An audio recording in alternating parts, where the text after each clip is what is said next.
আল্লাহ রাব্বুল আলামিন বলেন, قل إن كان آباؤكم وأبناؤكم وإخوانكم وأزواجكم وعشيرتكم وأموال اقترفتموها وتجارة تخشون كسادها ومساكن ترضونها أحب إليكم من الله ورسوله وجهاد في سبيله فتربصوا حتى يأتي الله بأمره والله لا يهدي القوم الفاسقين جربون الله أكبر তোমার ভালোবাসা বাবার সাথে, তোমার মহব্বত তোমার ছেলের সাথে, তোমার স্ত্রীর সাথে,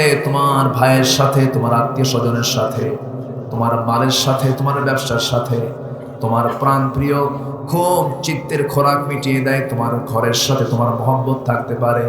এই সমস্ত 8টা মহব্বতের চাইতে বেশি মহব্বত থাকতে হবে 1 নাম্বার কার উপরে? আসতে বলবেন না, কার উপরে? নাম্বার 2 হলো মুহাম্মদ সাল্লাল্লাহু আলাইহি ওয়াসাল্লাম। সূরা তাওবার 24 নম্বর আয়াতে আল্লাহ তাআলা সেখানে বলেছেন নাম্বার 3 হলো জিহাদকে বেশি পছন্দ করতে হবে। ঘরের দিকে বেশি টান আনা যাবে না, বেশি টান আনবা বিপদে পড়বা, মরে যেতেই হবে তোমার। সূরা তাওবার 24 নম্বর আয়াতে 8টা ভালোবাসার চাইতে বাবা, ছেলে, ভাই, বউ, মালামাল, ব্যবসা, এরপরে হলো নিজের ঘর বাড়ি, এগুলোর চাইতে আল্লাহ রাসূল এবং জিহাদকে বেশি পছন্দ করতে হবে, মহব্বত করতে হবে। আল্লাহ তাআলা আবার এই জায়গায় বলছেন, বান্দারে তোমার বন্ধু হবে 3 জন। এই জায়গায় তো আল্লাহ পাক বলছেন 1 নাম্বার বন্ধু হবেন কে? আসতে বলবেন না, কে? আল্লাহ হতে হবেন। আল্লাহই তো আমার সবকিছু, না অন্য কেউ আছে? অন্য কেউ থাকলে তখন কি হবে? শিরিক হবে। কি হবে বলেন? কি হবে? শিরিক হবে। আমার আল্লাহ ছাড়া কেউ আছে? আমাকে হেফাজত করেন কে? আমাকে দেখেন কে? আমাকে শোনেন কে? আমাকে বুঝেন কে? কিন্তু সে আল্লাহর নামটা নিতেও অনেকে কৃপণ হয়ে যায়। তাকবীরের স্লোগানকে, নারায়ে তাকবীরের স্লোগানকে কলঙ্কিত করতে চায় একটা মহল। লেগে আছে না নাই? লেগে আছে না নাই? ইসলাম, মুসলিম, কোরআন, দ্বীন, আল্লাহ, রাসূল, আলেম, উলামা, হাফেজ, এদের নাম শুনলে অনেকের চুলকানি শুরু হয়। আছে না নাই? আচ্ছা, কেন জানেন? এদের মধ্যে লুকানো আছে তাসলিমা নাসরিনদের বিষাক্ত রক্ত। আছে না নাই? তাসলিমা নাসরিন কয়েকদিন আগে স্ট্যাটাসে বলেছে যে তোমাদের নবী মুহাম্মদ তো মদিনার মাটিতে পৌঁছে গোলে শেষ হয়ে গেছে। চিন্তা করেন, এমন জাতীয় কথা ফেসবুকে নিজস্ব আইডি থেকে, পেজ থেকে এটাকে পোস্ট করা মানে কি? সেটাকে প্রমোট করার জন্য কিছু কুলাঙ্গর আমার দেশে আছে না নাই? আছে। ওদের রক্ত বড় বিষাক্ত। এরা আল্লাহর দ্বীনকে তারা নিভিয়ে দিতে চায়। আল্লাহর দ্বীন কখনো কেউ নিভাতে পারবে না। সূর্য যিনি বানিয়েছেন তার পক্ষ থেকে দ্বীন এসেছে। দ্বীন আপনি থাকেন না থাকেন, দ্বীন বিজয়ী হয়ে যাবে। ঠিক কিনা বলেন? দ্বীনটা কার? আল্লাহ তাআলা। আল্লাহু আকবার স্লোগান নাকি দলীয় স্লোগান? এটা নাকি দেওয়া যাবে না, এটা মুসলমান দিতে পারবে না। জন্মে আল্লাহু আকবার শুনলাম, আজানে আল্লাহু আকবার শুনি, নামাজে আল্লাহু আকবার আছে না নাই? আজকে থেকে যদি কোনো মুসল্লি বলে আর নামাজের মধ্যে আল্লাহু আকবার বলবো না, নামাজ হবে? নামাজের তাকবীরে তাহরিমা পড়া কি? বলেন কি? আল্লাহু আকবার ছাড়া নামাজ হবে নাকি? তাহলে যে তাকবীর ছাড়া নামাজ হবে না, যে তাকবীর ছাড়া আযান হয় না, যে তাকবীর ছাড়া জানাজা হয় না, সেই তাকবীর আযানে চলে। আযানে দরকার, নামাজে দরকার, জানাজায় দরকার, জন্মে দরকার, মৃত্যুতে দরকার। সমাজে কারা বন্ধ করতে চায়? সমাজে যারাই বন্ধ করতে চায় তারাই হচ্ছে এই জামানার নতুন নতুন ফেরাউন, নমরুদ, হামান। ওই সমস্ত বাতিলদের মোকাবেলা করার দরকার আছে না নাই? রাজি আছেন কারা কারা? হাত উঁচু করে দেখা।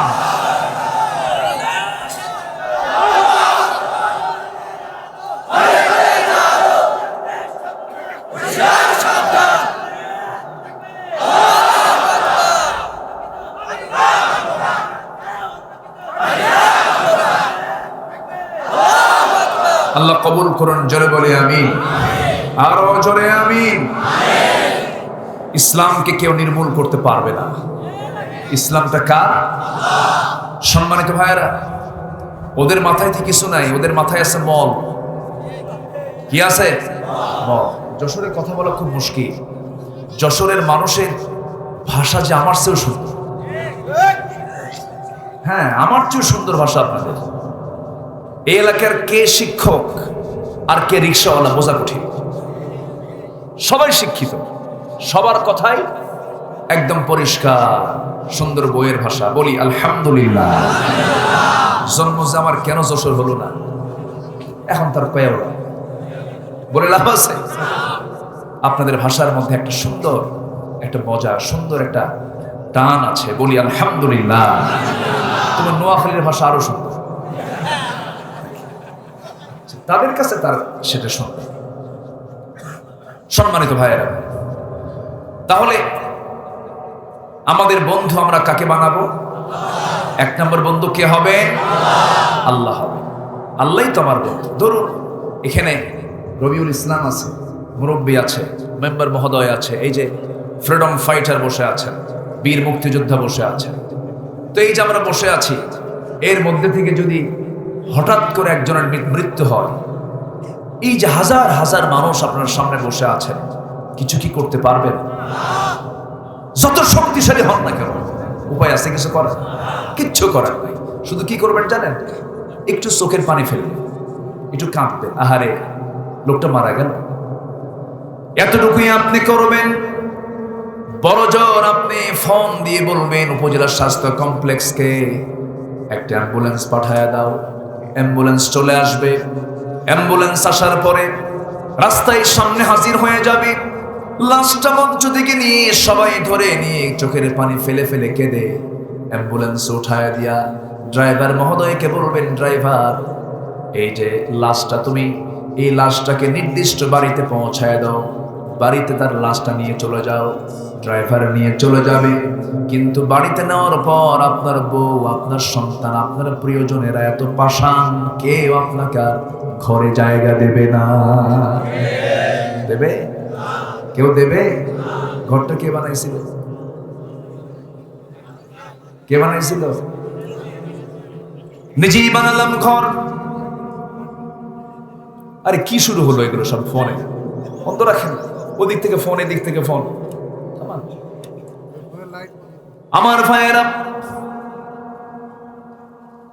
তাহলে নিজে ঘর বানালাম, নিজের সংসার করলাম, নিজে পরিবার গড়লাম, সব কিছু করলাম, কিন্তু আমি যখন লাশ হয়ে যখন বাড়ির সামনে আমাকে না হবে, ওই সন্তান আমাকে ঘরে জায়গা দেবে না, বউটা আমার সামনে ভয়ে কাছে আসবে না, আমার লাশটা অসহায়ের মতো পড়ে থাকবে। একজন এসে আমার গোসল সম্পন্ন করানোর জন্য রেডি হয়ে যাবে, ঘরের বারান্দাও জায়গা নাই, উঠানের একটা কোনায় চাদর আড়াল করে দিয়া আমার লাশটা সাইডে নিয়া চকিতে শোয়া দিয়া নিথর দেহ গোসল সম্পূর্ণ হয়ে যাবে। গোসল হয়ে গেল, দুনিয়ার কোনো কাপড় চলবে না। কত এমব্রয়ডারি, কত ডিজাইন, কত দেশি বিদেশি কাপড় চুবুর আলমারিতে ভরা, সব অচল হয়ে পড়ে থাকবে। কেউ আমাকে ওই সমস্ত কাপড়গুলো সাথেও দেবে না।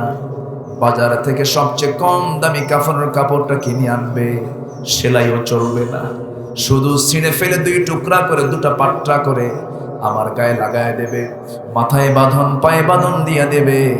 জানাজা সম্পূর্ণ হয়ে যাবে, কবরে শোয়া দেবে, বাঁশ চাপা দেবে, মাটি চাপা দেবে। ওই যে বিদায় দিয়ে আসবে, দিন শেষে আমার বন্ধু একমাত্র, কেবলমাত্র, শুধুমাত্র কে? কে? এই ইনিংস সামনে পড়ে আছে। এই ইনিংসের মধ্য দিয়ে আমাদের জীবনের লাস্ট ইনিংস শেষ হয়ে যাবে, সব আমরা বিদায় নিয়ে নেব।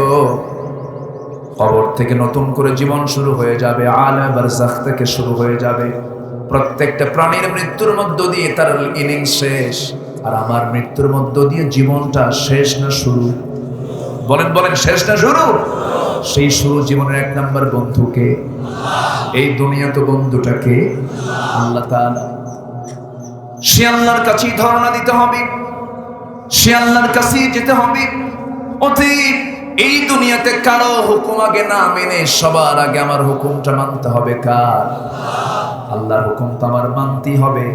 কিন্তু আজকে বান্দা অফিসে চাকরি করে, 10টার টাইম 9:55 হাজির হয়ে যায়। তার বসকে সন্তুষ্ট করতে চায় না। নিজের ব্যবসায়ী প্রতিষ্ঠানে নিয়মিত ওঠা বসা করেন, কোনো সমস্যা হয় না, সব কিছু রেগুলার চলতেছে। কিন্তু আল্লাহ তাআলা বান্দাকে বলছেন, বান্দারে সময়ের মালিক তো আমি। সময়ের মালিক মূলত কে? সূর্যটা এটা ঘড়ি, দিনের ঘড়ি সূর্যকে চালান, রাতের ঘড়ি চাঁদকে চালান। সেই সময়ের মালিক আল্লাহ বলছেন, বান্দারে 24 ঘন্টা আমি তোমাকে সময় দিলাম। 24 ঘন্টার ভিতরে স্পেশালি তোমার জন্য আমি 5টা সময় চাই। বান্দা তুমি আমার সঙ্গে একটু কথা বলো। সুবহানাল্লাহ বলবেন না? কে কথা বলতে চান? কে কথা বলতে চান? আল্লাহ। কার সাথে? আমার সাথে। আল্লাহ বলছেন, বান্দারে আমি তোর সাথে একটু 5টার সময়ে কথা বলতে চাই। তুই বাকি 24 ঘন্টা কি করলি? 22-23 ঘন্টা কি করলি? হিসাবটা নিয়ে একটা নামাজে দাঁড়াবি। তুই আমাকে একটু বুঝায় দিবি। সুবহানা রাব্বিয়াল আলা, সুবহানা রাব্বিয়াল আযীম। সুন্দর করে রব্বানা লাকাল হামদ হামদান কাসীরান তাইয়িবান মুবারাকান ফীহি আল্লাহুম্মা গফিরলি ওয়ারহামনি ওয়ারযুকনি ওয়াহদিনি। এরকম করে তুই আমার কাছে মাফ চেয়ে নিবি। তুই বলবি, আল্লাহুম্মা ইন্নী যালামতু নাফসি যুলমান কাসীরান ওয়া লা ইয়াগফিরুয যুনুবা ইল্লা আনতা ফাগফিরলি মাগফিরাতাম মিন ইনদিকা ওয়ারহামনি ইন্নাকা আনতাল গফুরুর রহিম।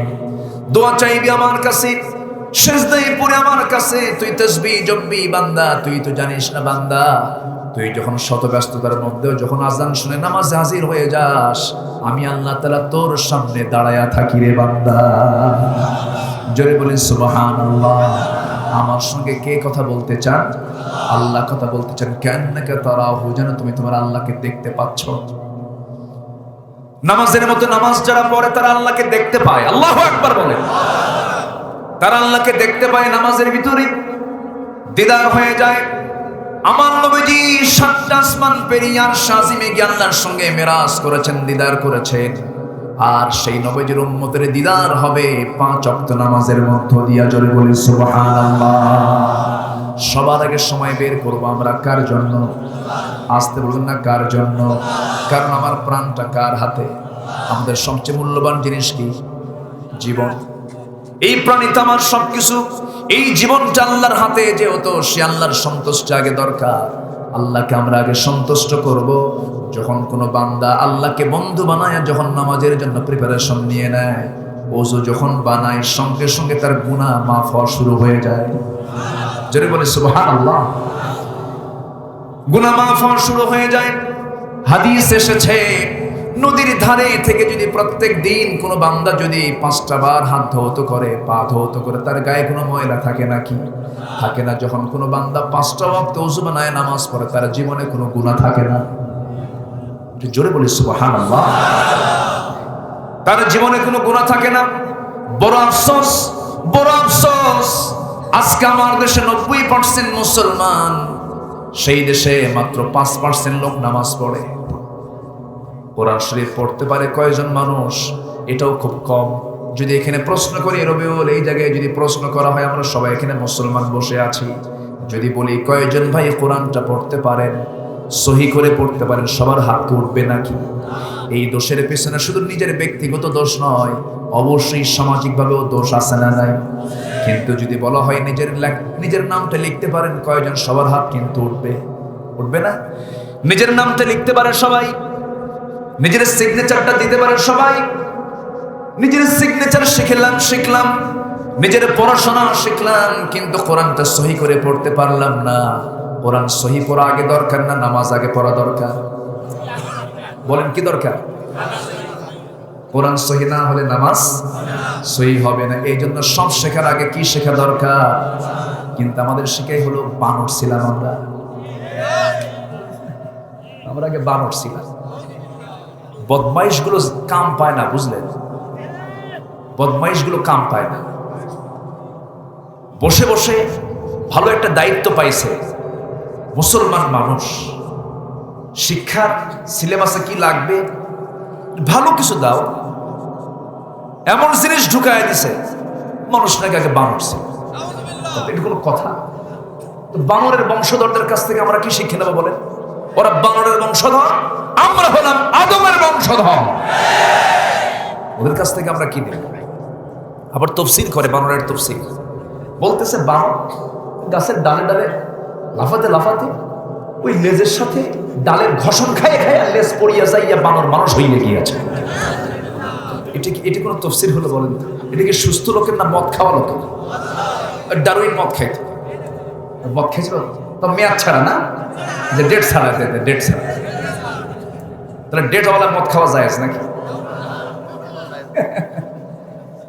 সম্মানিত ভাইয়েরা,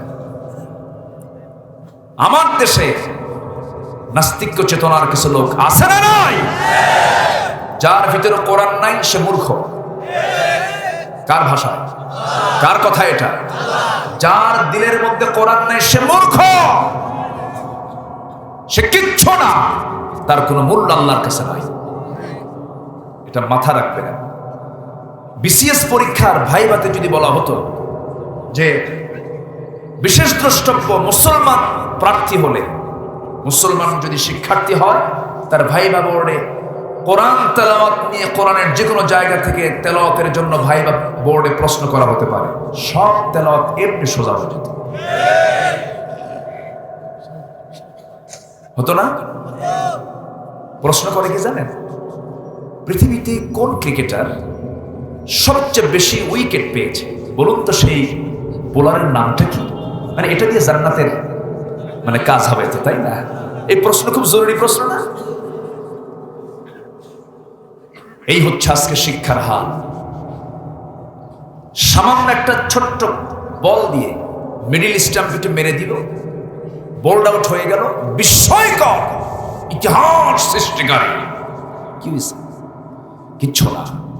সালেহ আহমদ তাকরিম গোটা পৃথিবীকে হারিয়ে কোরআন তেলাওয়াতে পুরস্কার নিয়ে এসেছে। এটা হলো অর্জন। বলি আলহামদুলিল্লাহ। যেটা দুনিয়াতেও উপকার, আখিরাতেও। যে কাজে আখিরাতের কোনো উপকার নাই, সেই কাজের কোনো মূল্য আল্লাহর দরবারে নাই। সোজা কথা। আখিরাতের কল্যাণ হবে না, সেই কাজে আমরাও যাব না। জোরে বলি ইনশাআল্লাহ। কাল দুইটা, কি ইহকাল আর একটা কি পরকাল। আমাদের কোন কাল ঠিক করা দরকার?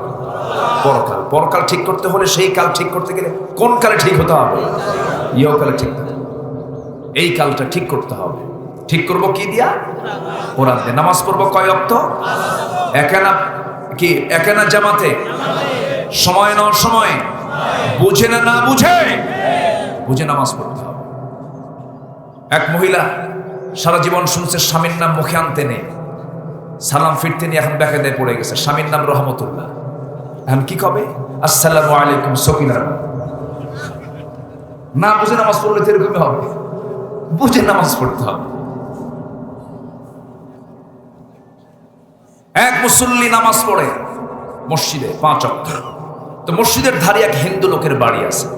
সে হিন্দু লোকটা প্রত্যেকদিন মসজিদের সামনে দিয়ে যায়। ইমাম সাহেব যখন রুকু থেকে দাঁড়ায় তখন বলে সামি আল্লাহু লিমান হামিদা। তো হামিদা শুনে এই হিন্দুর ভিতরে কিউরিওসিটি হলো, আচ্ছা ইমাম সাহেবের হলোটা কি? শুধু এক মহিলার নামে দোয়া পড়া লাগে, শুধু হামিদা হামিদা করে, রহিমা করিমা নাই। হিন্দুর চিন্তা আসতেই পারে। বেশ কয়েকদিন যাওয়ার পর ওই হিন্দু লোকের সাথে এক মুসলিম লোকের বাড়ি, সেও 5 ওয়াক্ত নামাজ মসজিদেই পড়ে। সেই লোকটাকে বলতেছে, ভাই আমার মুসলিম ভাই, আমি তো হিন্দু, তোমাদের ইমাম সাহেবের কি আর দোয়া করার আর কোনো মহিলা নাই? তাহলে এক মহিলার নামে দোয়া পড়ে, সামি আল্লাহু লিমান হামিদা। হামিদা হামিদা মেয়েটা কে? এই কথা বলছে। এখন জবাবে এই মুসলমান বলতেছে, ভাই আমিও 25 বছর যাবত জামাতে নামাজ পড়ি, আমি আজ পর্যন্ত ঠিক মতো জানি না আসলে হামিদা মেয়েটা কার মেয়ে। আমার কথা কি বুঝতেছেন আপনারা? তাহলে ওই হিন্দু ভাইয়ের সাথে আর এই মুসলিম ভাইয়ের সাথে তুলনা করলে কি কোনো ডিফারেন্স আছে? আমাদের নামাজ হয়েছে এরকম। আসল নামাজ যদি হতো সমাজে সুদ থাকতো না। আসল নামাজ যদি থাকতো সমাজে বেনামাজিনা তার নেতৃত্ব থাকতো না। কথা বোঝা যায়? কোনো ভেজাল আছে কথা? শুনে না, নামাজ পড়ে বনের সম্পত্তি মেরে খায়। বনের বহু বন দেখে আসছে, আজকে মনে হয়েছে আমার বোনদের বহু দুঃখ আছে। এই দেশের বোনরা সারা জীবন প্রতারিত, খালি ঠকে, ভাইরা ঠকায়। আমরা কিসের জাত? এই আমরা ভাইয়ের জাত না? আমরা এখানে কারা বসে আছে? আমরা সব ভাই না? বোনরা কি ঠকায় আমাদের? বোনরা, এই দেশের বোনরা ভাইদেরকে জানতে ভালোবাসে, বাসে। বোনরা ভাইদেরকে খোঁজ খবর নেয়, কিন্তু ভাইদের বহু সমস্যা। বাপ মরে যাওয়া মাত্রই নাটক শুরু হয়, সম্পত্তি দেব না। নামাজও পড়ে কিন্তু হজেও যায়, ট্রিপল হাজ, 3 বার হজ করছে, আছে না নাই? এক যুগ চলে যায়, বোনকে জমি লিখে দেয় না। এক যুগ চলে গেছে, বোনকে জমি লিখে দেয় না। মাঝে মাঝে বোনকে দাওয়াত দেয়, বোনকে দাওয়াত দিয়ে বাড়িতে নিয়ে এসে বোনের সঙ্গে সুন্দর করে গল্প করে। যশোরের জামতলার সাদেক মিষ্টি নিয়ে আসে, আছে না? সাদেক আলীর গোল্লা নিয়ে আসে, মিষ্টি নিয়ে আসে, সব কিছু নিয়ে এসে বাড়ি মিষ্টি দিয়ে ভরায় ফেলে, বোনকে খাওয়ায়, জন্মের মতো খাওয়ায় দিয়া, বছরে 2-3 বার দাওয়াত দিয়া গল্প করে সুন্দর করে মজায়, একটু পাম্পট্টি দিয়ে পাশে বসায় বলে, বোন আমার শোনো, রাগ করো না, অংশ নিলে কিন্তু ধ্বংস হয়। দেখছেন কি ওয়াজটা দিল? হ্যাঁ, অংশ নিলে কি হয়? ধ্বংস হয়। ওর ইমান আছে? আসতে কোন কেন? ওর ইমান আছে? আমার বোনরা আজকে খুব খুশি, হুজুর ভালো করে রাখুন, ভাই কিছু বসে আছে। আবার অনেকে হয়তো ভাবতেছেন, হুজুর ওয়াজে আসে তো বিপদে পড়ে গেলাম, জমি লিখে দিতে হবে। বাবার থেকে লিখে নিছে যে, জোর কইরা বুড়া বয়সে বাবার থেকে জমি লিখে নেওয়া ভাই আছে না নাই? বোনেরটা সহ লিখে নিয়েছে, আছে না নাই? মেম্বার বসে আছে তো, বলতেছে আছে সমস্যা, গোড়ায় হাত দিয়েছি, রাগ করা যাবে না, আখিরাতে জান্নাতকে নিতে হবে, ঠিক কিনা বলেন? জান্নাত নিতে হবে। সম্পত্তি, কারোর সম্পত্তি মেরে খাওয়া যাবে না, বান্দার হক নষ্ট করা যাবে না। নামাজটা সুন্দর করে পড়বো, আমরা বুঝে শুনে পড়বো, জামাতে পড়বো, জোরে বলি ইনশাআল্লাহ। বান্দা যখন ওযু বানায় নামাজে দাঁড়ায়, যখন বান্দা ওযু বানায় নামাজে দাঁড়ায় গেছে, সেই সময় আল্লাহ তার সামনে দাঁড়ায় যান। বান্দা যখন সূরা ফাতিহা পড়ে আল্লাহ তার জবাব দিয়ে দেন, জোরে বলি সুবহানাল্লাহ। সহিহ সিয়াসিত্তের হাদিস, আলহামদুলিল্লাহি রাব্বিল আলামিন যখন বান্দা বলে, আল্লাহ বলেন হামিদানি আবদি আর রহমানির রহিম, মাজ্জাদানি আবদি মালিক ইয়াউমিদ্দিন, আসনা আলাইয়া আবদি মাজ্জাদানি আবদি, ইয়াকা না'বুদু ওয়া ইয়াকা নাস্তাঈন, হাযা বাইনি ওয়া বাইনা আবদি। বান্দা তুই আমার কাছে কি চাস, প্রাণ খুলে চেয়ে নে। ওয়ালা দাল্লিন পর্যন্ত যখন বান্দা বলে, আল্লাহ বলেন বান্দারে, নামাজের মধ্যে এতক্ষণ ধরে যা কিছু চাইলি সমস্ত চাওয়া আমি পাওয়া করে দিয়ে তোর তামাম জীবনের সমস্ত গুনাহগুলোকে আমি আল্লাহ মাফ করে দিলাম। গুনাহ মাফ হবে কি করলে? কি পড়লে? সবাই কি নামাজ পড়তে রাজি আছেন? তো আল্লাহর বন্ধুত্ব টিকে থাকবে। 1 নম্বর ইবাদত কি বলেন? 1 নম্বর ইবাদত কি? নামাজ নাই, বন্ধুত্ব নাই, বন্ধুত্ব ছিঁড়ে যাবে। কিয়ামতের দিন প্রথম প্রশ্ন হবে কি নিয়া? জোরে বলেন। আবার জাহান্নামে যাওয়ার কারণ হবে 1 নাম্বার কি বলেন? নামাজ। মা সালাকাকুম ফি সাকার, আজকে তোমরা কেন দোজখে, আজকে তোমরা কেন সাকার নামক দোজখে? সেই সময় তারা বলবে, ক্বালু লাম নাকু মিনাল মুসাল্লিন ওয়া লাম নাকু নুতঈমুল মিসকিনা ওয়া কুন্না নাখুদু মা'আল খাইদিনা ওয়া কুন্না নুকাযযিবু বিয়াউমিদ্দিন হাত্তা আতানাল ইয়াকিন। জোরে বলুন আল্লাহু আকবার। জাহান্নামীরা বলবে 4টা কারণে আজকে আমরা জাহান্নামে। নাম্বার 1, নামাজ পড়ি নাই। নাম্বার 2, আমরা বান্দার হক নষ্ট করেছি। নাম্বার 3 আমরা গীবত সমালোচনা করেছি। নাম্বার 4 বিচারকে আমরা অস্বীকার করেছি, বিচার দিবসকে মানি নাই। আমার বন্ধুগণ, সেই জন্য নামাজটাকে আমরা কেউ ছেড়ে দেব না। নামাজ পড়বো আমরা কয় ওয়াক্ত? 5 ওয়াক্ত নামাজ পড়বো। আমার নবীজির জীবনের শেষ কথা ছিল কি নিয়া? বলেন কি নিয়া? কবরে প্রশ্ন হবে, হাসরে প্রশ্ন হবে, প্রথম নামাজ নিয়া। কিয়ামতের প্রথম হিসাব না হবে নামাজ। জাহান্নামে যাবে 1 নাম্বার কারণ নামাজ। নবীজির শেষ কথাও কি? নামাজ। কিন্তু আজকে অধিকাংশ যারা সমাজের নেতৃত্ব দিচ্ছে তারা কি নামাজি না বেনামাজি? নামাজি না বেনামাজি? নামাজি লোককে বেনামাজি কে মানতে পারে?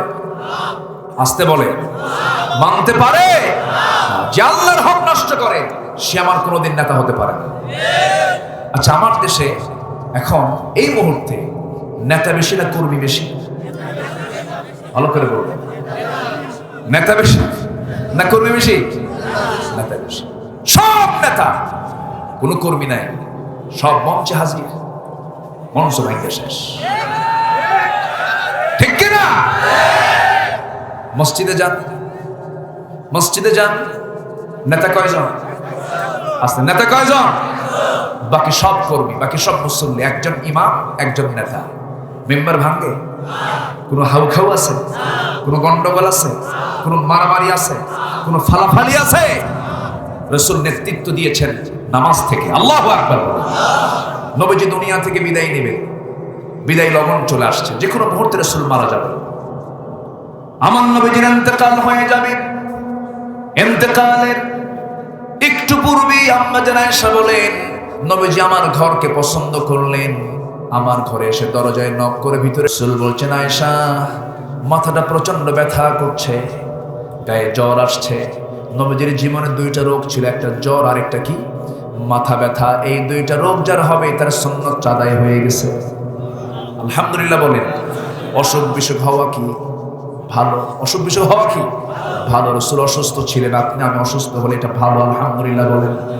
আবার অসুস্থ না হওয়া ভালো, এটাও নিয়ামত। কিন্তু অসুস্থ না হওয়া মানে অহংকার করা যাবে না। কিছু লোক আছে, এই জীবনে কোনোদিন ওষুধ খাই না রে, কিসের বডি তো, এরকম আছে না নাই বলেন তো?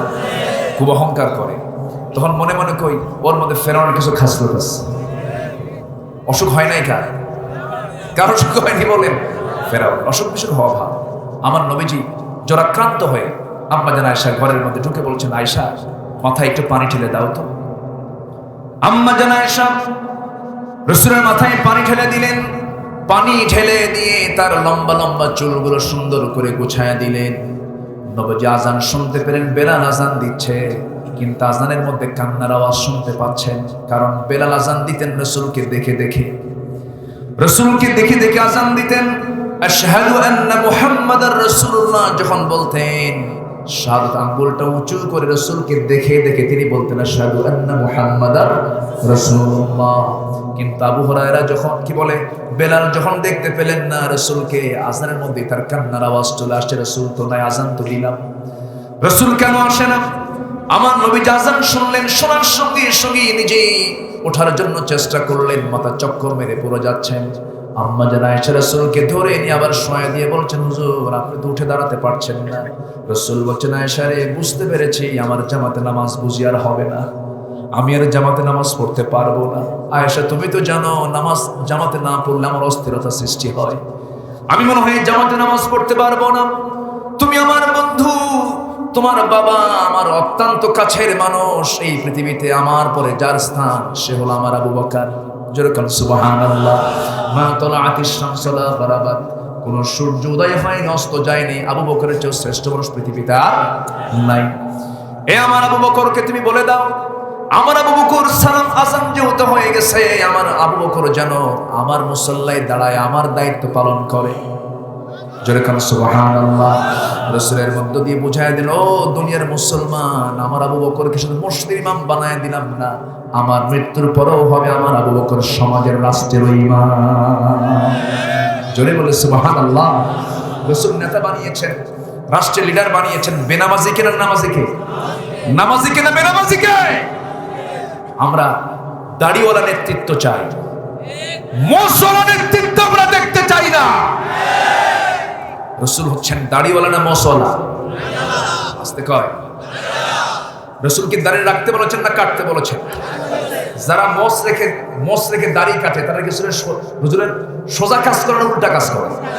রাসূল বলেছেন মোস কাটো, দাড়ি ছাড়ো। এর মোস থয়, দাড়ি রাখে। এখন নেতা হওয়ার বৈশিষ্ট্য হলো কয়েকটা, একটা মোস মোটা, একটা পেট মোটা।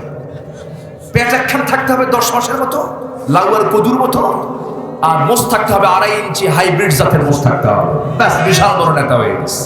আছে না নয়? রাসূল বলেছেন না, মোসটাকে ছোট করো, দাড়িকে ছেড়ে দাও। বলেছেন কাসসুশ শারিব ওয়া আফুল লিহয়া, মুহাম্মদ সাল্লাল্লাহু আলাইহি ওয়াসাল্লাম বলে দিয়েছেন।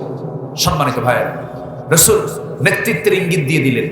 অসুস্থ অবস্থায় তিনি পড়ে আছেন, রাসূল যে কোনো মুহূর্তে মারা যাবে। নামাজ শুরু হয়ে গেছে। নামাজ শুরু করতে করতে সাহাবায়ে কেরামদের ভিতরে কান্না রোল পড়ে গেছে, কাঁদতেছেন সাহাবীরা। রাসূল জানাই, রাসূলের মুসাল্লায় নতুন ইমাম আমরা পেয়ে গেলাম, মনে হয় রাসূলের পিছনে নামাজ পড়তে পারবো না। সাহাবীরা কাঁদতে কাঁদতে বেকার হয়ে গেছেন নবীর কানে। সেই কান্নার আওয়াজ চলে গেছে, বলছেন ও আমার আয়েশা, আমার সাহাবীরা কাঁদবে কেন, আমাকে একটু নিয়ে যাও তো। হুজরাখানার জানালার কাছে যখন নিয়ে যাওয়া হলো, নবীজি হুজরাখানার জানালার কাছে গিয়ে দাঁড়ায় থাকলেন। আম্মা জান আয়েশা তাকে শক্ত করে ধরলেন। রাসূল নামাজের দৃশ্যগুলো দেখছিলেন, নামাজ দৃশ্যগুলো দেখতেছেন। নবীজি সাহাবীরা কেমন করে রুকু করে, কেমন করে সেজদা দেয়, এই সেজদাগুলো দেখছেন, এই নামাজগুলো দেখছেন। এই নামাজের মধ্যে আমার নবীজি তার চোখের কোনা বেয়ে বেয়ে টপ টপ করে পানি পড়ছে। নবীজির কান্না দেখে আম্মা জান আয়েশা বলছেন, ইয়া রাসূলুল্লাহ, আপনার সাহাবীরা নামাজ পড়ছে, আপনি কেন কান্না করছেন? রাসূল বলছেন, ও আয়েশা, মানুষের কান্না দু প্রকার, চরম আনন্দের কান্না, চরম দুঃখের কান্না। আল্লাহর কসম করে বলছে আয়েশা, আজকে আমার চরম আনন্দের কান্না, আমি কাঁদতেছি। তুমি কি জানো আয়েশা, এই নামাজ রাষ্ট্রীয় পর্যায়ে আজকে কায়েম হয়ে গেছে। সুদ বন্ধ, জেনা বন্ধ, মদ বন্ধ, জুয়া বন্ধ, সমস্ত কিছু বন্ধ আজকে হয়ে গেছে। এই নামাজ আজকে রাষ্ট্রীয় পর্যায়ে কায়েম হয়ে গেছে। আমার আবু বকর নামাজ পড়াচ্ছে, আমার সাহাবীরা নামাজ পড়তেছে। তুমি কি জানো আয়েশা, এই নামাজ পড়তে নিয়ে মক্কার মানুষ আমাকে রুকু থাকা অবস্থায় উটের পচা নারী করে চাপায়া দিয়েছে। আমি মুখ থুবড়ে জমিনে পড়ে গেছি।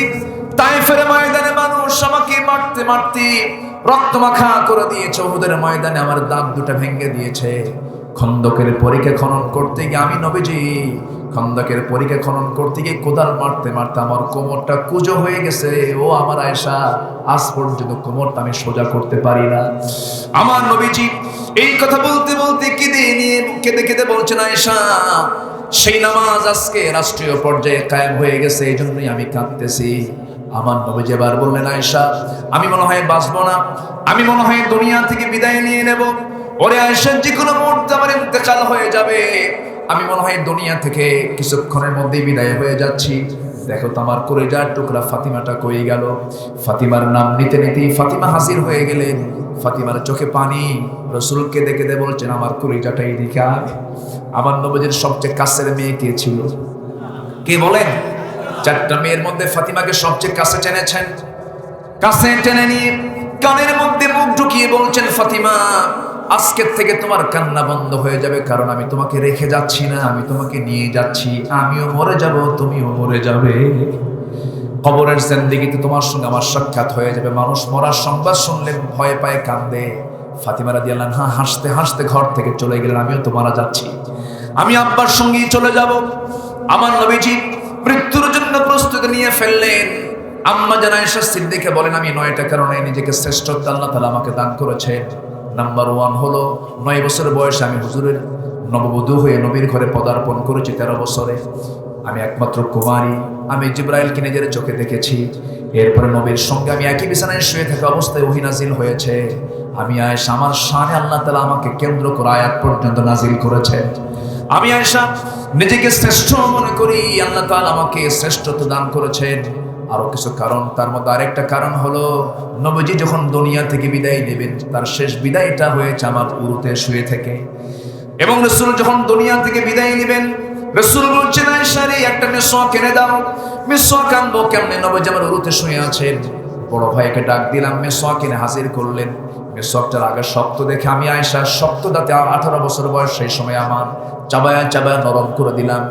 সেই চাবায়া চাবায়া নরম করে দিতে গিয়ে কিছু থুতু জমা হয়ে গেল। নবীজি সেই মিসওয়াকটা হাতের মধ্যে দিলাম, নিলেন, মুস্কে একটা হাসি মেরে মিসওয়াকটা নিয়ে তিনি আগে মিসওয়াক শুরু না করে সেই মিসওয়াকের আগেই লেগে থাকা থুতু নালাগুলো চুষে চুষে পান করছেন আর বলছেন, আয়েশা, মৃত্যুর আগ দিয়েও আমি তোমার কিছু হক আদায় করার চেষ্টা করলাম, আমি তোমাকে দারুণ ভালোবাসি। আলহামদুলিল্লাহ বলেন। আম্মা জান আয়েশা বলেন, আমি নিজেকে ধন্য মনে করি রাসূল তার জীবনের শেষ খাবার খেয়েছেন আমার মুখের থুথু, আমার মুখের লালা খেয়ে তিনি দুনিয়া থেকে বিদায় নিয়েছেন। সর্বশেষ নবীজি যখন ইন্তেকাল করবেন, আমাকে আস্তে করে কাছে টেনে নিয়ে হাতের মধ্যে হাত রেখে বলছে, আয়েশা, মালাকুল মউত চলে আসতেছে, আমি দুনিয়া থেকে বিদায় নেব, আমার উম্মতকে আমি দারুণ ভালোবাসি, আমার উম্মতকে আমি দারুণ ভালোবাসি। উম্মতকে না নিয়ে আমি জান্নাতে যাব না, উম্মতকে ছাড়া আমি জান্নাতে যাব না। আমার উম্মতকে আমার জীবনের শেষ মেসেজটা জানায় দিবা, আমার উম্মতরা যেন জান্নাতে যাওয়ার জন্য যেন কখনো 5 ওয়াক্ত নামাজ যেন না ছেড়ে দেয়। জোরে বলি সুবহানাল্লাহ, জোরে বলি সুবহানাল্লাহ। নামাজ পড়বো আমরা কয় ওয়াক্ত? 5 ওয়াক্ত নামাজ। এটা খুব গুরুত্বপূর্ণ। এটা হচ্ছে আল্লাহর বন্ধুত্ব তৈরির 1 নাম্বার সেতু। 1 নাম্বার কি? সেতু বন্ধন। নামাজ দিয়ে আল্লাহর সঙ্গে বন্ধুত্ব হবে। নাম্বার 2 হলো ইন্নামা ওয়ালিয়ুকুমুল্লাহু ওয়া রাসূলুহু। নাম্বার 2 হলো তোমাদের রাসূল হবেন তোমাদের বন্ধু। 1 নাম্বার বন্ধুকে আমি যখন মরে যাব, মরে যাওয়ার সঙ্গে সঙ্গে কবরে হবে কয়টা প্রশ্ন? আসতে বলবেন না কয়টা প্রশ্ন? এখানে নবীজির নাম আছে না নাই? আসতে বলবেন না আছে না নাই? ওমান হাদার রাজুল, এই লোকটার নাম কি? সঙ্গে সঙ্গে বলবো আমার নবী মুহাম্মদ সাল্লাল্লাহু। বন্ধু না বানালে কি আমি বন্ধুর নাম বলতে পারবো নাকি? বন্ধুর নাম বলতে পারবো না। আমার বন্ধুগণ, এই দুনিয়া ছেড়ে চলেই যাব আমি, এই জন্য বন্ধু নির্বাচন করতে গিয়ে কোনো ভুল করা যাবে না। এতক্ষণ শিখে নিলাম আমাদের বন্ধু হবে 3 জন, তার মধ্যে 1 নম্বর হচ্ছেন আল্লাহ তাআলা। আল্লাহ জামার বন্ধু 16 আনা আমরা বুঝি না, কারণ এই যে বসে আছে এখানে খাওয়াচ্ছেন কে? অক্সিজেন সরবরাহ করছেন কে? কত সুন্দর গাছগাছালি দেখেন। আমরা এখন ঋতুর রাজায় বসে আছি। ঋতুর রাজা বসন্ত। ঋতুর রাজা কি? বসন্ত বসে আছে। এক একটা গাছ সুন্দর করে নববধূর মতো সাজতেছে। নতুন বউ যেমন সাজে তেমন করে পাতাগুলো পড়ে যাচ্ছে, নতুন করে সাজতেছে পৃথিবী আমার জন্য। জোরে বলেন সুবহানাল্লাহ। আল্লাহ বলছেন, পৃথিবী সাজিয়েছি তোর জন্য রে বান্দা। পৃথিবীর সমস্ত সৃষ্টি হলো তোর খাদেম, তুই হবি আমার গোলাম। সব সৃষ্টি তোর খেদমত করবে, আর তোর দায়িত্ব হলো তুই কি করবি? আলহামদুলিল্লাহি রাব্বিল আলামিন। প্রশংসা করবো আমরা কার? এই মুখে কার নাম বেশি আসবে? আসতে বলবেন না কার নাম বেশি আসবে? লা তুকসিরুল কালামি বিগাইরি যিকরিল্লাহ। তোমার মুখে যেন আল্লাহর নাম ছাড়া অন্য কোনো নাম বেশি না আসে। অন্য বেশি নাম যখন চলে আসবে সেই সময় থেকে তোমার দিলটা পাষাণ হয়ে যাবে। আল্লাহর নাম যত বেশি আসবে তখন তোমার মধ্যে দিলটা নরম থাকবে। জোরে বলি আলহামদুলিল্লাহ। আজকে আমার দেশের অধিকাংশ মানুষের দিলটা নরম না পাষাণ? নরম না পাষাণ? পাষাণ কেন? মুখে কার নাম নাই? মঞ্চ উঠলেই খালি আল্লাহর নাম বাদ। স্মরণ করছি উৎকুতনি সুলকানি খাউজানি। সবার স্মরণ করতে হবে সবার আগে কার নাম? কার নাম? আল্লাহর নাম। এক জায়গায় না সব জায়গায়? এক জায়গায় না সব জায়গায়? নামাজে আল্লাহ, সমাজে আল্লাহ, চলতে আল্লাহ, ফিরতে আল্লাহ, উপরে আল্লাহ, নিচে আল্লাহ, হায়াতে আল্লাহ, মৌতে আল্লাহ।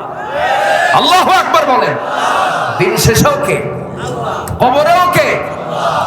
রাসূল বলেন, সাহাবীরা তোমরা আমাকে কোথাও না পেলে আমাকে 3টা জায়গায় খুঁজবে। তোমরা আমাকে কয়টা জায়গায় খুঁজবে? 3 জায়গায়। 3 জায়গার যে কোনো একটা জায়গায় তোমরা আমাকে পেয়ে যাবে। সাহাবীরা কাঁপতেছেন, মরার আগে রাসূল বলতেছেন 3 জায়গায় পাবো। হুজুর কোন কোন জায়গা বলুন তো? রাসূল বললেন 3টা জায়গার 1 নম্বর জায়গা হলো মিজানে খুঁজবে। কোথায়? মিজান। সেখানে কি হবে? ওজন হবে। কি হবে? ফাম্মা মান সাকুলাত মাওয়াজিনুহু ফাহুয়া ফি ঈশাতিন রাদিয়া ওয়া আম্মা মান খাফফাত মাওয়াজিনুহু ফাউম্মুহু হাভিয়া ওয়া মা আদরাকা মা হিয়া নারুন হামিয়া। মিজানে খুঁজবে। তো মিজানে যদি না পাও তোমরা আমাকে খুঁজবা পুলসিরাতে। পুলসিরাত আছে না নাই? আচ্ছা, পার হতে হবে না? কেউ বিদ্যুৎ বেগে যাবে। যার ইমানের ক্লাস যেমন সে সেইভাবেই পুলসিরাত পার হয়ে, পার না হলেই নিচে কি? আসতে কর। নিচে কি? জাহান্নাম।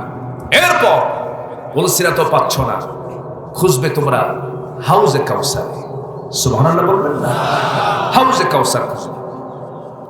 সাহাবীরা কেন্দে কেন্দে বলছেন, ইয়া রাসূলুল্লাহ, সে হাউজে কাউসার আপনার সঙ্গে সাক্ষাৎ হবে কেমন করে? রাসূল বলছেন, সাহাবীরা, কাল হাশরের ময়দানে যে সমস্ত বান্দাগুলো দুনিয়াতে নামাজ পড়ে যাবে, আসল নামাজি যারা হবে, বোনের সম্পত্তি মেরে খাবে না, বান্দার সম্পত্তি মেরে খাবে না, মিথ্যা সাক্ষী দেবে না, জাদু করবে না, গুনাহ কবিরা করবে না, এরপরে এরকম করে দুনিয়ার কোনো হক নষ্ট করবে না, বাবা মার সঙ্গে খারাপ আচরণ করবে না, শিরকের গুনাহ করবে না, বড় বড় গুনাহ থেকে বাঁচবে।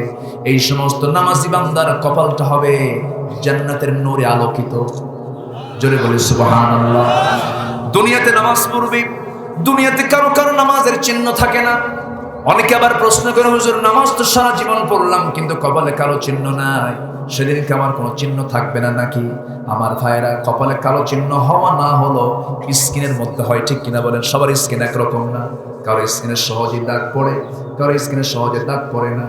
এখানে সেজদায় চিহ্ন আপনার দুনিয়াতে থাকুক আর না থাকুক, আসল নামাজে যদি হতে পারে, সেই দিন এই কপালে নূরের চমক চমকাতে থাকবে।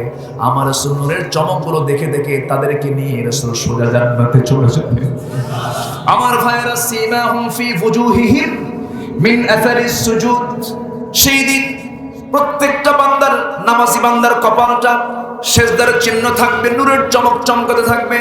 আম্মা জান আয়েশা বলেন, কেমন করে আমরা বুঝবো? রাসূল আবার বুঝায় দিলেন, শোনো, দুনিয়ার জিন্দেগিতে কিছু কিছু ঘোড়া আছে, যে সমস্ত ঘোড়ার কপালের সামনে সাদা কালো পাকড়া পাকড়ি কিছু আছে না নাই বলেন?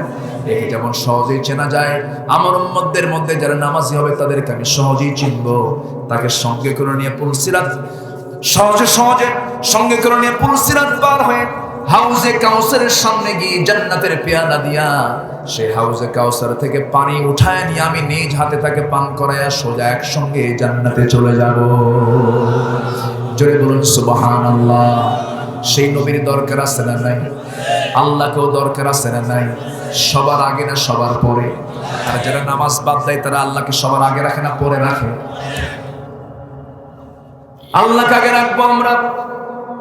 আল্লাহ আমার সব, আল্লাহই তো আমার সব। আল্লাহ ছাড়া কেউ আছে নাকি? আল্লাহ আমার রব, তো সবাই পারেন, আর কি কব? আল্লাহ আমার রব, এই রবি আমার সব, দমে দমে তনু মনে তারি অনুভব। আল্লাহ আমার রব, এই রবি আমার সব, তোমার মদদ পেলে আমি আর না কিছু চাই, তোমার প্রেমের অনল আমি কি দিয়ে নে ভাই, যার হয়েছ তুমি তার নেই যে পরাভব, নেই যে পরাভব। বলো, আল্লাহ আমার রব, এই রবি আমার সব, আল কোরআনের পথ, এই পথই আসল পথ, অন্য পথে অন্য মতে নেই যে রহমান। আল্লাহ আমার রব, এই রবি আমার সব। আল্লাহ কবুল করুন, আল্লাহ কবুল করুন। বন্ধু আরেকজন আছে, বলবো? সবাইকে শুনতে রাজি আছেন? জোরে বলি ইনশাআল্লাহ। আপনারা ছায়াতে আছেন, আমি সূর্যে আছি। ভাবতেছে হুজুর আপনি আজকে ঘেমে যান, তাই না? আজান তো দিয়ে ফেলো, শেষ করে দিই নাকি? আলোচনা চালাবো? চলবে আলোচনা? জোরে বলি ইনশাআল্লাহ। আমি আছি, আপনি যতক্ষণ আছেন। আজান তো কেবল হলো, আরো যদি আধা ঘন্টা হয় সমস্যা হবে কি? কোন আপত্তি নেই তো? জোরে বলি ইনশাআল্লাহ। আমার দিকে তাকান, আমি খুবই খুশি যুব সমাজ আজকের এই মাহফিলটার আয়োজন করেছে, বলি আলহামদুলিল্লাহ। মাহফিলটা কানায় কানায় ভরা। দিনের বেলা পুরুষ যত আসছে, মহিলা আমার মনে হয় তার চাইতে বেশি হওয়ার কথা। মেয়েরা তো বেশি হবে, এদেরকে বাইরেও বেশি পাওয়া যায়। কি মাহফিলও বেশি, মার্কেটেও বেশি, সব জায়গায় খুব কঠিন অবস্থা। গায়ে কাপড় চোপড় রাখে না, কাপড় চোপড় রাখলে নাকি অ্যালার্জি বাড়ে। আচ্ছা, আবার যখন যদি বলা হয় বোরকাটা পড়েন, এখন যে নায়িকা যত কাপড় খুলতে পারে তাকে বলা হয় সাহসী অভিনেত্রী। কাপড় খুলে ফেলে, কম কথা। যেরকম নাউজুবিল্লাহ। এই হচ্ছে আজকের সমাজের সংস্কৃতি। এগুলো সভ্যতা নয়, এগুলো সভ্যতা নয়, এগুলো অসভ্যতা, এগুলো প্রগতি নয়, এগুলো দুর্গতি। ঠিক কিনা? এ ওঠে কেন? নামাজের জন্য যাচ্ছে নাকি? বসে, আমিও যাব। আপনার একা যাওয়া এটা আপনার জন্য বেমানান। সবাইকে রেখে আপনার যাওয়াটা বেমানান। আপনি একা যাবেন কেন? সবাইকে নিয়ে যান একসাথে। আপনি একা যাচ্ছেন কেন? এখানে হবে নামাজ, নামাজের পর্যাপ্ত সময় আছে।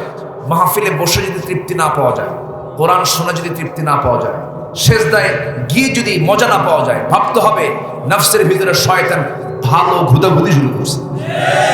বসে, কেউ যাব না। জোরে বলি ইনশাআল্লাহ।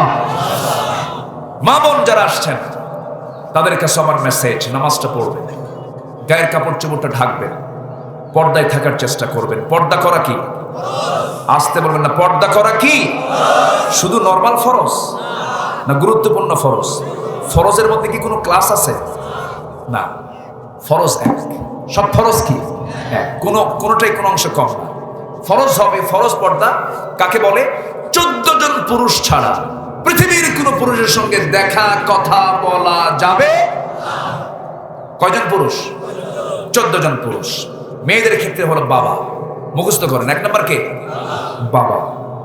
ছেলে, ভাই, নানা, দুধ ভাই, মামা, ভাতিজা, ভাগিনা, চাচা, দাদা, শ্বশুর, সৎ ছেলে, দুধ ছেলে, মেয়ের জামাই। কথা বোঝা গেল কি? এদের সঙ্গে বিয়েও জায়েজ নাই। বিয়ে কি? বিয়ে জায়েজ নাই মানে দেখা করা কি জায়েজ। এছাড়া কারোর সঙ্গে দেখা করা যাবে। দেখা করতে হলে কি করতে হবে? পর্দা করে চাদর দিয়ে ঢেকে, আবরুটা সম্পূর্ণ ঢেকে, প্রয়োজনীয় কথা, অপ্রয়োজনীয় কথা না, প্রয়োজনীয় কথা বলতে হবে। ফোনে কোন নারীর সাথে মেসেঞ্জার, ইমো, হোয়াটসঅ্যাপ, লাইন, ভাইভারে, কোন ইনবক্সে কোন পর নারীকে পরপুরুষ একটা হাই অথবা সালাম দেওয়া মানে কারো বেডরুমে ঢুকে যাওয়া। এই যুবকরা, বুঝতেছো তোমরা? আমি কিন্তু গুরুত্বপূর্ণ কথা বলতেছি। সাবধান, বি কেয়ারফুল। মোবাইল তার জন্য ব্যবহার করা না জায়েজ যার ইমানটা দুর্বল। যার ইমানটা কি দুর্বল।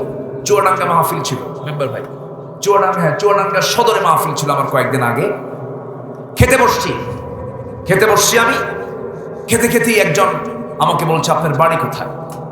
তাক লাগবে না, আপনার বাড়ি কোথায়? বললাম আমার বাড়ি উত্তরবঙ্গে। হুজুর, আমি আমার মেয়েকে বিয়ে দিছি ঠাকুরগাঁও। তো বললাম, চুয়াডাঙ্গার মানুষ ঠাকুরগাঁয় বিয়ে দিলেন? এটা কেমন কথা? কেমন, এটার ঘটক কে? হুজুর, মোবাইল।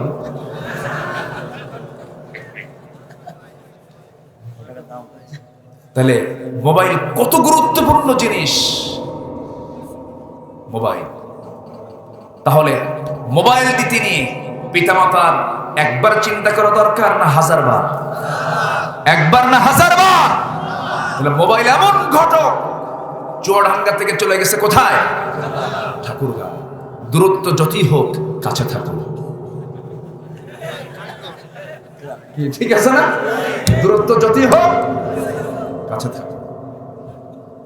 তো আমি আমার মেয়েকে বললাম, মা তুমি একাই চলে গেলা, খুঁজতেছে কে? বাবা, খুঁজো না, সব বিয়ে শাদী হয়ে গেছে, আব্বা একটু দোয়া করি। কি কথা কি বুঝতেছেন আপনারা? সন্তানকে ধীরে ধীরে বড় করলো, সব করলো। ঘটক এমন অঘটন ঘটাইছে, 100 ঠাকুরগাঁও যায়, বিয়ের সময়ও বাপ মাকে লাগে নাই, সব ঘটক একাই করছে। অতএব এই অস্ত্র, এই মেশিন দেওয়ার ক্ষেত্রে প্রত্যেক পিতামাতার সজাগ সতর্ক থাকার দরকার আছে না নাই? ভাববেন। আর কিছু বলবো না, আমি প্র্যাকটিক্যাল বুঝাই দিই। বলে তো আর কি হবে, বলে দিলাম। আমার মা অনেক প্রবাসীর বউ এলাকায় চৌগাছা, জিকরগাছা, সারসা, এই বেল্টে, মহেশপুর, এই বেল্টের ম্যাক্সিমাম মানুষ প্রবাসী আছে। তারা মালয়েশিয়াতে থাকে, তারপরে মিডল ইস্টে থাকে। আমি তাদেরকে বলতে চাই, আমার মা, আপনার স্বামী প্রবাসে থাকে, আপনাকে দেখতে চাই বলে মোবাইল অ্যান্ড্রয়েড আপনাকে দিয়েছে। আপনার স্বামীর সঙ্গে কথা বলে, সমস্যা নাই, কিন্তু আপনার ইনবক্সে যেন কোনো পরপুরুষ না ঢোকে, আপনার সোনার সংসার যেন না ভাঙে। আসতে কয় ঠিক কিনা? সোনার সংসার ভাঙ্গার মতো কিছু শকুন আছে না? ওদের নাম কি? কিছু শকুন আছে না? নয়, ধূর্ত শকুন আছে। আল্লাহ বলেছেন তুমি বিয়ে করো, লাগবে না, তুমি বিয়ে করো, কিন্তু স্বামীহীন নারীকে বিয়ে করো, যার স্বামী নাই এমন নারীকে বিয়ে করো। কি করে জানেন? যুবকরা করে কি, যার স্বামী আছে ওখানে যাই কি বিদেশি টাকা পাবে বলেছে, চাচা বলে দিয়েছে, টাকা পাঠায় প্রবাসী, স্বামী কষ্ট করে খায়া না খায়া 50-56 ডিগ্রি সেলসিয়াস তাপমাত্রায় 20 তলা 30 তলা বিল্ডিং এর উপরে কাজ করে, পরিশ্রম করে বইয়ের জন্য, সন্তানের জন্য টাকা পাঠায়, আর উনি টাকা বিকাশ করে। আছে না? নয়? মা, এই ফাঁদে পা দিবেন না, জীবন সংসার সব শেষ হয়ে যাবে। পর্দা করবেন, আপনার ঈমানটা মজবুত থাকবে। আল্লাহ মাদেরকে বোঝার তৌফিক দান। জোরে বলি আমিন, আরো জোরে আমিন। নাম্বার 3 বন্ধু হবে ওয়াল্লাযীনা আমানু, যারা ঈমানদার। যারা কি? আমরা এখানে বসে আছি কেন? আমরা কি ঈমানদার বলতে পারি তো নাকি? নামাজকে কেউ বাদ দেব? 5 ওয়াক্ত নামাজ পড়বেন কারা কারা, একটু হাত তুলে দেখা। যুবকরা হাত তুলছে তো আজকের মাহফিলে, যারা যুব সমাজ কই? ওদের চেহারা দেখতেছি না, কিন্তু একসাথে হাত তুলো তোমরা। মাহফিল করবা, নামাজ পড়বা না, খবর আছে। সবাই হাত উঠান, জোরে বলি ইয়া আল্লাহ, আমাদেরকে 5 ওয়াক্ত সালাত আদায় করা তৌফিক তুমি আল্লাহ দিয়ে দাও। জোরে বলি আমিন, আরো জোরে আমিন। হাত না। ঈমানদার কারা? এখন আসি, ঈমানদার কারা? কেন রু ওয়াজ কিন্তু শুরু, কি কথা কি বুঝতেছেন? হ্যাঁ, ঈমানদার কারা? একটু বসেন, নামাজের পর্যাপ্ত সময় আছে। আজকে যদি একটু বিলম্ব হয় কষ্ট পাবেন না তো? একটু বিলম্ব হোক না, নামাজটা পড়বো আমরা, ফরজ নামাজ আমরা পড়বো। এখানে পুকুর আছে নাকি? পানির ব্যবস্থা কি আছে? ও আচ্ছা আচ্ছা, ঠিক আছে, আমি সব দিকে বিবেচনা করছি। আমি সবাইকে নিয়ে দোয়া করব। একটু ঈমানদার কারা? ঈমানদার ছিলেন ওমর, ঈমানদার ছিলেন আবু বকর, ঈমানদার ছিলেন ওসমান, ঈমানদার ছিলেন আলী। আবু বকরের দৃঢ়তা, সরলতা, ওমরের সাহসিকতা, আলীর বীরত্ব, ওসমানের ডাক, এই গুণগুলো আমাদের অর্জন করার দরকার আছে না নাই? ওমরের শাসনামলে ওমরে ফারুক একজনকে গভর্নর করে হিমস নামক একটা প্রদেশে পাঠায় দিলেন। প্রদেশের নাম কি? হিমস। হিমস একটা প্রদেশে পাঠায় দিলেন, বললেন দায়িত্ব পালন করো। জনগণ 6 মাস পরে রিপোর্ট করলো, কি গভর্নর পাঠালেন, এর তো সমস্যা অনেক। কি কি সমস্যা? 4টা সমস্যা। নাম্বার 1, 7 দিনে একদিন আসে না। নাম্বার 2, এই লোকটা মাঝে মাঝে অফিসে আসে ঠিক আছে, কিন্তু দেরি করে আসে। নাম্বার 3, সন্ধ্যার পর তার কাছে গেলে কেউ কথা কয় না। নাম্বার 4, মৃগী রোগীর মতো মাঝে মাঝে অজ্ঞান হয়ে পড়ে। এই 4টা অভিযোগ যখন ওমরের কানে দেওয়া হলো, ওমরে ফারুক বললেন ঠিক আছে, আমি হিমসের গভর্নরকে ডেকে পাঠাচ্ছি। উনি ডাকলেন, চলে আসলেন। মদিনা আসার পর ওমরে ফারুক বললেন, আমি তোমাকে গভর্নর করে পাঠালাম, তুমি অফিসে দেরিতে যাও, তুমি একদিন যাও না, মৃগী রোগীর মতো অজ্ঞান হয়ে পড়ে থাকো, সন্ধ্যার পর লোকজন তোমাকে ডাকলে তুমি ডাকে সাড়া দাও না, তো দায়িত্ব পালন হবে কেমনে? হিমসের গভর্নর মুস্কে হাসি মেরে বলছেন, আমিরুল মুমিনিন, কথা 4টা যে অভিযোগ আমার এলাকার জনগণ দিয়েছে রাইট, তবে এই 4টা প্রশ্নের জবাবও, অভিযোগের জবাবও আমার জানা আছে, আমি দিতে পারবো। আল্লাহু আকবার বলবেন না? অভিযোগ কয়টা? 4টা অভিযোগ। ঈমান কাকে বলে দেখেন? এমন শাসকের তো দরকার, এমন গভর্নরের দরকার, এমন দায়িত্বশীল যদি আজকের সমাজে দায়িত্ব পালন করতো, আজকের সমাজের চিত্রটা এমন হতো না। এই জন্য আমি ইমানদারদের একটা চরিত্র চিত্রায়িত করার জন্য আমি গুণের দিকে না বলার সময় পেয়ে আমি একটা ব্যক্তির জীবনের দিকে চলে গেছি। সাঈদ ইবনে আমির রাদিয়াল্লাহু তাআলা আনহু খলিফা ওমরের সামনে দাঁড়ানো, তিনি বলছেন আমার বিরুদ্ধে অভিযোগ হলো প্রত্যেকটা দিন আমি দেরিতে আমি অফিসে যাই, এর কারণ হলো আমিরুল মুমিনিন, আমি হিমসের গভর্নর হতে পারি, কিন্তু আল্লাহর কসম করে বলি আমার বাড়িতে একটা চাকর নাই, একটা কাজের মানুষ নাই, আমার অনেকগুলো ছেলে মেয়ে, 8-9টা ছেলে মেয়ে, সব ছোট ছোট। এই সমস্ত বাচ্চাদের খাওয়া দাওয়া, কাপড় চোপড় ধোয়াগুলো আমার বউ একা পারে না। আমি কাজের মানুষের মতো ভূমিকা পালন করে আমার পরিবারের সময় দিতে গিয়ে দেরি হয়ে যায়। সুবহানাল্লাহ বলবেন না? ওমর ফারুক কাঁদতেছেন, আহারে আমি কার বিরুদ্ধে অভিযোগগুলো শুনেছি। নাম্বার 2 হলো, সপ্তাহে একদিন আসেন না কেন? সাইয়েদিনা সাঈদ ইবনে আমির বলছেন, সপ্তাহে একদিন আসি না, এই জন্য আপনি ওমর ফারুক আপনার জীবন থেকে আমি শিখে নিয়েছি। আমি নিজের চোখে দেখেছি ওমর ফারুক আপনার জামার পিছন সাইডে ছেঁড়া থাকে, মাঝে মাঝে ছেঁড়া জামা আপনি পরেন, সেলাই দেওয়ার সময় পান না। আমি হিমসের গভর্নর হতে পারি, কিন্তু আমার গায়ে যে জামাটা দেখতে পাচ্ছেন, এই জামা ছাড়া বিকল্প কোনো জামা আমার বাড়িতে নাই। 6টা দিন আমি পড়ি, 6টা দিন পড়ার পর 7তম দিন জুমার দিন চলে আসে। জুমার দিনে নতুন পরিচ্ছন্ন পোশাক পরা সুন্নাহ। নতুন পোশাক তো নাই, পুরাতন পোশাকটাকে নতুন করার জন্য আমি ধুয়ে দেই। ধুয়ে দিতে গিয়ে দেরি হয়ে যায়। দেরি যখন হয়ে যায়, জুমার নামাজের সময় হয়ে যায়, জুমার নামাজে চলে যায়, এই জন্য সেদিন আমি অফিস করতে পারি না। ওমর ফারুক মাথা নিচু করে আসেন, আরে আমি কাকে কি বলছি। নাম্বার 3 হলো, সন্ধ্যার পর যখন জনগণ তোমার কাছে আসে, সেই সময় জনগণের ডাকে তুমি সাড়া দাও না কেন? তিনি সঙ্গে সঙ্গে বলছেন, আমিরুল মুমিনিন, এর কারণ হলো সকাল থেকে সন্ধ্যা পর্যন্ত জনগণের পাশে আমি দাঁড়িয়ে থাকি। সন্ধ্যার পর যখন বাড়িতে চলে যাই, সন্তানদের একটু পড়াশোনার একটু খবর রাখি। এরপরে ওই যে আমি মুসাল্লায় দাঁড়িয়ে যাই, ফজর পর্যন্ত আমি জনগণের সঙ্গে কথা না বলে আমি আল্লাহর সঙ্গে কথা বলি। যেরকম সুবহানাল্লাহ। মাঝে মাঝে মৃগী রোগীর মতো অজ্ঞান হয়ে পড়েন কেন? অফিস করতে গেলে তো অজ্ঞান হয়ে, মৃগী রোগীর মতো অজ্ঞান হয়ে পড়ে যাওয়া যাবে না। সাঈদ ইবনে আমির বলছেন, আমার আমির, আমার খলিফাতুল মুসলিমিন ওমর ফারুক, আমি তো মৃগী রোগীর কোনো রোগী নয়।